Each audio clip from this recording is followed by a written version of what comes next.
Welcome back, Daytime. The fall season is upon us, and there are a number of new and exciting fashion trends that are hitting the runways of Paris these days, as you can see from what I'm wearing here.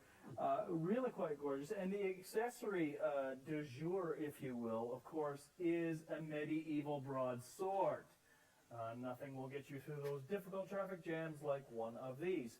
Actually, haha, that is a ruse. And we're going to talk about a large collective fun and an entertaining educational opportunity that is happening this weekend at Waterloo Park West. And I'm referring, of course, to the Medieval Fair. Joining us now, and I have to say at the beginning of this day, I did not imagine our couch, being occupied in the manner that it is. Joining us, His Royal Highness Bernie Roll, maid, how would you like to be referred to yourself? I'm a milkmaid. You're a milkmaid, Alison de Boer, and then coming along the wings very, very shortly here to disarm me because apparently there are concerns about my ability to ultimately, and I'll just do this, Nick Odson.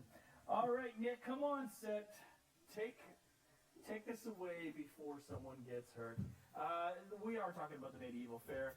This is an annual event, very, very exciting. And again, as mentioned, an opportunity to experience theater education, a variety of different activities like music, sword play, authentic costumes, and more. Very, very exciting. It is, and we've been doing it for 14 years now. Yes, it's a good time for the entire family. We have opportunities for the children to play games. We have vendors that people can shop at, and we have, of course, sword fighting and all kinds of combat. It's a good time. We have a story that unfolds through the course of the day. And this is a big component. There is always a storyline, and this is something that you encourage, actually, crowd participation, people to become involved. And they do. And they do. Mm-hmm. And it's different every year. Every single year. Last year was our 13th year, so it was all about superstition. This year the theme is treasure. We have a treasure of some kind that we're going on a quest for. And I won't tell you what the treasure is, but it's good. Wow. I have to tell you that this is lending a different type of acoustic to things right now. You look good in it. Well, thank you very much. I feel good. Nothing like a good afternoon crusade. What do you think, folks? But I love the fact that people can immerse themselves in something that, on the surface, entertainment, but it really is about education and helping people understand this kind of important part of our collective history. It is a part of our history that a lot of people don't know very much about. We do touch on the history of it, but our main goal is to entertain everyone, make sure they have a good time. So yes, you learn something, but you also are entertained every moment of the day. Now, as a milkmaid, you will be walking around, the park, trying to get people involved and incorporate them into the theatrics of the afternoon. Maybe, Alison, if you don't mind, I mean, again, there is so much going on. Walk us through some of the things that will be happening. Well, as far as I go, I'm just a townsfolk. So what I do is I walk around, I greet people, say good day, how do you do, try to interact with everyone. If I say see the king or see a knight, I try to interact with them, sort of put on a little show for everyone. It's really interactive with the kids. They love it. So I can't even imagine. I mean, because this is something that I think that everybody finds this particular period in our history really, really quite exciting. And the children find it really engaging. I mean, we'll have the milkmaid come up to one of them and talk to them, and their eyes get so big just from talking to this fascinating character. And I enjoy watching the children just believe in the medieval times for a day. Yeah, and again, we need to mention there are so many things going on outside of the theatrics. We do have the Celtic music, magic, sword play, which of course Nick is a big component of there. Now, you're going to forgive me, I'm probably going to mispronounce this, so you can correct me. Is it Sealy? It's a Kaylee. Kaylee. See, this is why we have you on. It's a big dance we have at the end of the day. So anyone who enjoys dancing, that's the place to be. Make sure you're there by, I would say 5:30 or so. But really, it runs all day long from 11 o'clock in the morning until 6 p.m. so people can enjoy the vendors and buy some food and enjoy the show. And at the end, there's a dance. So it's a wonderful full day. And I'm sure this is a question my producer would like me to ask. Are you currently auditioning for a village idiot? Well, we always have openings for more idiots. Well, just considering what?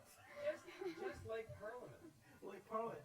Now, and again, with this, the fun aside, I mean, there is a lot to learn about this, and I'm amazed actually at how heavy this is. Oh, yes. I mean, if I had any sort of migraine issue or anything right now, I would, and try not to mash my mic while I play with this here.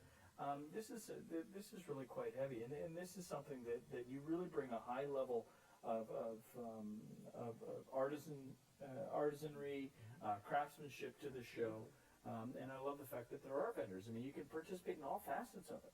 Well, certainly you can buy various artifacts from the medieval era, replicas, of course, not the actual items, which would be far too expensive and valuable. But you can buy clothing and jewelry and so on, all of which has a medieval theme to it. Wow. Yes, and you could get something like that. I think so. I think actually right now, Nick and I are probably the two last people that ever want to go through an airport security check. We're violating a number of rules. But it is happening from 11 till 6. 11 to 6. This is a really great family event. Really open for anybody. Yes, from the very youngest to the very oldest. It's in a park, and we're going to have beautiful weather tomorrow, according to everything I've heard. So it's going to be a very nice day, and what better place to spend it than in a period of time that not many people know much about. Now, Nick, if on the off chance it does rain, you probably have WD-40 or something in your pocket, I would imagine, yeah? Just to keep things on. I mean, you think the Tin Man had it bad. You try to do a quick jaunt. But what I love about your website, which is royalmedievalfair.org, Yes. You can catch up on the storylines of the past. You sure can. And if you're there on the day and you happen to have one of those mobile phones that are so popular with the kids these days, you can actually use a web app. Because that's like historically accurate. Yes, you know? of course. We have a web app, royalmedievalfair.org, and that'll give you all the information about what's going on through the day. So in addition to the printed program, you can look it up online. Wow, this is so much fun. Well, continued success. Again, this is year number 14.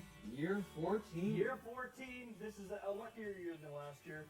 But get out there, participate as a family. A wonderful storyline. A lovely time for you to immerse yourself in just a different place, different age, if you will. RoyalMedievalFair.com for more information, or .org, sorry. More daytime to come.